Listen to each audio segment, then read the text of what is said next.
Welcome back to Chinnu's cherry picks. നമുക്കിന്ന് വളരെ tasty ആയിട്ടുള്ള സിമ്പിളായിട്ടുള്ള ഒരു കടുമാങ്ങ അച്ചാറിൻ്റെ റെസിപ്പി കാണാം. നമ്മുടെ സദ്യയ്ക്ക് വിളമ്പിയ അച്ചാറായിരുന്നു.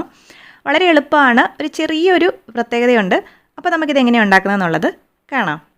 അപ്പോൾ അതിനായിട്ട് ഞാനിവിടെ ഒരു 25-30 അല്ലി വെളുത്തുള്ളി എടുത്തിട്ടുണ്ട്, ഒരു ചെറിയ കഷ്ണം ഇഞ്ചി എടുത്തിട്ടുണ്ട്. അതുപോലെ 3 ചെറിയ മാങ്ങ അരിഞ്ഞ് ഉപ്പും ചേർത്ത് വെച്ചതാണ്. ഉച്ചയ്ക്ക് ഉപ്പും ചേർത്ത് വെച്ചിട്ട് രാത്രിയിലാണ് അച്ചാറിടുന്നത്. ഞാൻ എപ്പോഴും കടുമാങ്ങ അച്ചാറിടുമ്പം 2 പച്ചമാങ്ങയും ഒരു ചെറുതായിട്ട് വിളഞ്ഞ മാങ്ങ എടുക്കാറുണ്ട്. ഇപ്പോൾ ഇച്ചിരി വാടിപ്പോയാൽ പോലും അല്ലെങ്കിൽ ഒന്ന് വാടി വിളഞ്ഞാൽ പോലും അതെടുക്കുന്നത് നല്ല ടേസ്റ്റാണ്. പലരും അത് കടുമാങ്ങ ഇടാതെ അയ്യോ വിളഞ്ഞു പോയി എന്ന് പറയും. പക്ഷേ അങ്ങനെയല്ല, ഇങ്ങനെ ഒന്ന് ചെയ്ത് നോക്കണം, നല്ല ടേസ്റ്റാണ്. അപ്പോൾ ഇത്രയും കളറില്ല, ഇത് ക്യാമറയുടെയാണ് ഇത്രയും മഞ്ഞ തോന്നുന്നത്. അപ്പോൾ നമ്മൾ 2 പച്ചമാങ്ങയും ഒരു ചെറുതായി വിളഞ്ഞ മാങ്ങ എടുത്തിട്ടുണ്ട്. ഇനി നമുക്ക് ചട്ടിയിലാണ് അച്ചാറിടുന്നത്. അതിനായിട്ട് നല്ലെണ്ണ അല്ലെങ്കിൽ എള്ളെണ്ണയാണ് ഒഴിച്ചു കൊടുക്കുന്നത്. ജിഞ്ചലി ഓയിൽ എന്ന് പറയും. ഇനി എണ്ണയൊന്ന് ചൂടായി വരുമ്പോൾ നമുക്കിതിലോട്ട് കടുക് ചേർത്ത് കൊടുക്കാം. അതോടൊപ്പം തന്നെ നമുക്ക് കറിവേപ്പിലയും ചേർത്ത് കൊടുക്കാം. ഒന്ന് ഇളക്കി കൊടുക്കാം.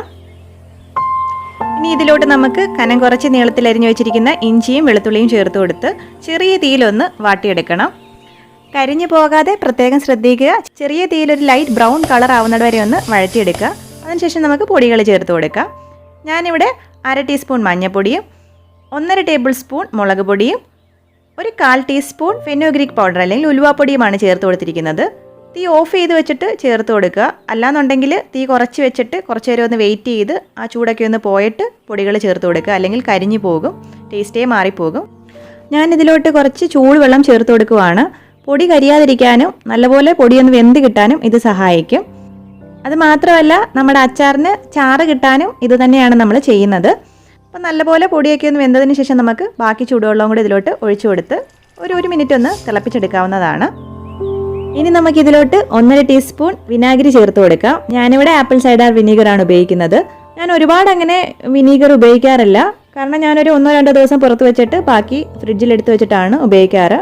ഞാനിതിൽ കായം ചേർത്ത് കൊടുത്തിട്ടുണ്ടായിരുന്നു, 1/4 ടീസ്പൂൺ കായം. അപ്പോൾ നിങ്ങൾ കായം ചേർത്ത് കൊടുക്കുക. അപ്പോൾ എല്ലാം നല്ല തിളച്ച് കറക്റ്റ് പാകമാണ്. നമുക്കിനി തീ ഓഫ് ചെയ്ത് വെക്കാം.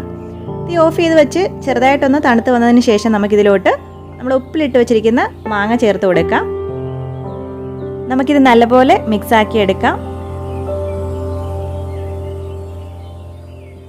നല്ല മണമാണ്. പിന്നെ ഇതിലോട്ട് ആവശ്യമുണ്ടെങ്കിൽ ഉപ്പ് ചേർത്ത് കൊടുക്കുക. നമ്മൾ ടേസ്റ്റ് ചെയ്ത് നോക്കിയപ്പോൾ ആവശ്യത്തിന് പുളിയും എരിയും ചെറിയ മധുരവും ഒക്കെ ഉണ്ട്. വിളഞ്ഞ മാങ്ങ ആയതുകൊണ്ട് മധുരം കുറവാണ് അല്ലെങ്കിൽ മധുരമില്ലാന്ന് തോന്നുവാണെന്നുണ്ടെങ്കിൽ 1 ടീസ്പൂൺ ശർക്കര ചേർത്ത് കൊടുക്കാവുന്നതാണ്, ശർക്കരപ്പൊടി.